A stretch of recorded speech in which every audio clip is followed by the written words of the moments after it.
Никто не ожидал, что это всплывет. Ни после всех этих лет, ни после бесчисленных воспоминаний, погребенных за улыбками, смехом и идеально отрепетированными выступлениями. Но однажды поздним вечером в Сеуле среди небольшой группы армий в интернете начал распространяться приватный клип. Он не был частью какого-либо официального контента. Никаких водяных знаков, субтитров, никакого монтажа. Просто сырой, неотредактированный момент. На видео Чонгук был один в тускло освещенной студии. Его волосы были слегка растрепаны, выражение лица спокойное и задумчивое. Перед ним был микрофон, но он не пел. Он говорил. Его голос был тихим, почти дрожащим. Не знаю, стоит ли говорить это, но мне нужно. Повисла пауза, звук глубокого вдоха. Затем прозвучали слова, которые застыли на месте для всех наблюдавших фанатов. «Т» значит для меня больше, чем кто-либо когда-либо сможет понять. Поклонники, увидевшие слитый клип, были ошеломлены. Было ли это правдой, смонтировано, тон был слишком искренним, слишком грубым, чтобы быть поддельным. Впервые миллионы армий почувствовали, что попали в момент, не предназначенный для публики. Это не было фан-сервисом, это не было запланировано, это было личное. Как только клип распространился, армии пришли в полный восторг. Хэштеги вроде хэштег #JungkookConfession и хэштег #TaeKookTruth стали трендами по всему миру. Некоторые фанаты плакали, другие спорили, стоило ли вообще этим делиться, но никто не мог отрицать эмоции в голосе Чонгука. Он говорил о времени, когда был не уверен в себе, когда слава казалась клеткой, а не сном. Он упомянул ночи, когда не мог спать, когда бремя ожидания не давало ему дышать. «Был один человек, который всегда это замечал», — сказал Чонгук. «Даже когда я пытался это скрыть, он все видел насквозь». Он говорил о Тэхионе. Он почти не говорил, но иногда просто сидел рядом и напевал песню. Так я понимал, что не одинок. Эти слова разбили сердца по всему миру. Годами фанаты видели их химию на сцене. Смех, шутки, понятные только мне, тихие взгляды. Но когда Чонгук так открыто и эмоционально признался в этом, все изменилось. Позже инсайдеры утверждали, что клип взят из неизданной документальной записи 2020 года, периода, когда BTS готовили свой эмоциональный альбом BE во время пандемии.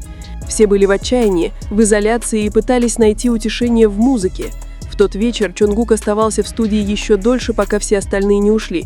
Съемочная группа, думая, что он работает над вокалом, оставили включенной маленькую камеру. Вместо этого они запечатлели нечто глубоко человеческое. «Иногда мне кажется, что мир видит во мне только исполнителя», – прошептал Чонгук в микрофон. «Но Тэ напоминает мне, что я – это все еще просто я». Сказав это, он мягко улыбнулся, редкой и хрупкой улыбкой. Он и не подозревал, что эти слова одна-это услышат миллионы и заставят всех фанатов плакать. Когда в одном из последующих интервью Тэхиона спросили об этом слитом клипе, он не стал отрицать. Вместо этого он опустил взгляд, слабо улыбнулся и сказал: «Мне кажется, есть вещи, которые люди говорят только тогда, когда они действительно это имеют в виду». Он не стал вдаваться в подробности, но поклонники заметили его взгляд, остекленевший, полный эмоций, которые он пытался скрыть. Несколько дней спустя Тэхион опубликовал в Инстаграме историю, черно-белое фото микрофона с подписью «Некоторые слова можно было и не говорить, но я рад, что они были сказаны». Интернет взорвался, фанаты рыдали, ТикТок и Твиттер заполонили посты, эмоциональный мост между Чонгуком и Тэхионом, то, о чем всегда гадали, всегда чувствовали, теперь имел неоспоримое значение. Эта речь шла не только о дружбе, речь шла о связи, выкованной в тишине, доверии и годах невысказанного понимания. Один из близких сотрудников однажды поделился: в трудные времена Чонгук и Тэхион часто исчезали на несколько часов не потому, что избегали работы, а потому что хотели поддержать друг друга. Иногда они просто ездили по Сеулу, не имея цели. Иногда сидели у реки Хан, не произнося ни слова. Эти тихие моменты, не запечатленные камерами, стали для них святилищем. Однажды вечером Чонгук сказал продюсеру после долгой записи: «Тэхиону не нужно ничего говорить, чтобы мне стало лучше. Он просто есть, и этого достаточно». Теперь, когда весь мир наконец услышал его признание, все поняли, что он имел в виду. В социальных сетях фанаты делились искренними месседжами. Я плачу. Это не фан-сервис. Это настоящие эмоции. Их связь — это нечто природное. Для меня большая честь быть свидетелем этого. Некоторые армии даже создали арты, стихи и песни, вдохновленные этим признанием. Это стало не просто вирусным клипом, это стало символом подлинной связи в индустрии, которая часто ее скрывает. Этот момент был таким сильным именно благодаря своей интимности. Чонгук говорил эти слова не для камер и не для фанатов, он говорил их для себя, возможно, чтобы прочувствовать чувства, которые не мог высказать вслух. Тот факт, что это не должно было быть увиденным, делало его священным, искренним, настоящим. Даже Тахион однажды во время прямой трансляции несколько месяцев спустя сказал: «Иногда самые искренние моменты случаются, когда никто не смотрит. И, возможно, это и есть сама эта история. Проблеск подлинных эмоций, проскользнувшие сквозь стены славы и выступлений». Ни Чонгук, ни Тахион больше никогда публично не возвращались к этой теме, но фанаты заметили что-то новое в их общении. Больше тепла, больше тихих улыбок, больше понимающих взглядов на сцене. Во время одного из концертов Чонгук посмотрел на Тахиона и сказал в микрофон: «Я всегда тебе благодарен». Тахион просто кивнул, улыбнулся и приложил руку к сердцу. И этого было достаточно. Потому что иногда самые сильные эмоции не нужно кричать, их нужно только прочувствовать. Дни после утечки были странными. Биг Хит не опубликовала никаких заявлений, Чонгук ничего не опубликовал, Тахион молчал, мир взывал к ответам, но оба мужчины оставались неподвижными, словно затишье перед новой эмоциональной бурей в их собственных стенах. И все же тишина не была покоем, она была тяжелой. Чонгук проводил большую часть времени в студии, в наушниках, но редко включал запись. Сотрудники говорили, что он не в себе. Тише, отстраненнее. Он не жалел о сказанном, он жалел, что все это услышали. «Это был мой момент», – прошептал он близкому продюсеру. «Этим не стоило делиться, не потому что мне стыдно, а потому что это было честно. Слишком честно». В другом конце города Тахион листал соцсети, читая интерпретации фанатов. Одни называли это признанием в любви, другие – данью дружбы, но никто из них по-настоящему не понимал, что это значит. Только он и Чонгук знали. Несколько лет назад, во время одного из мировых туров BTS, произошел момент, известный только им. Было 3 часа ночи в гостиной комнате в Нью-Йорке. Чонгук не мог спать, смена часовых поясов, тревога, усталость. Он сидел у окна, глядя на огни города. Затем раздался стук. На пороге стоял Тахион в толстовке с 2 чашками чая в руках.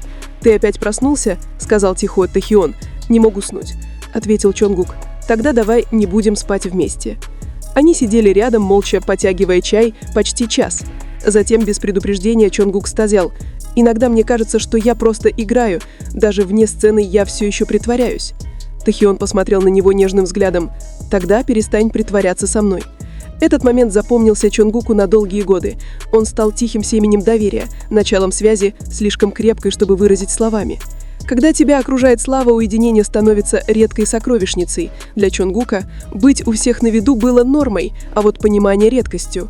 Именно это дал ему Тахион. Понимание без суждения, утешение без условий.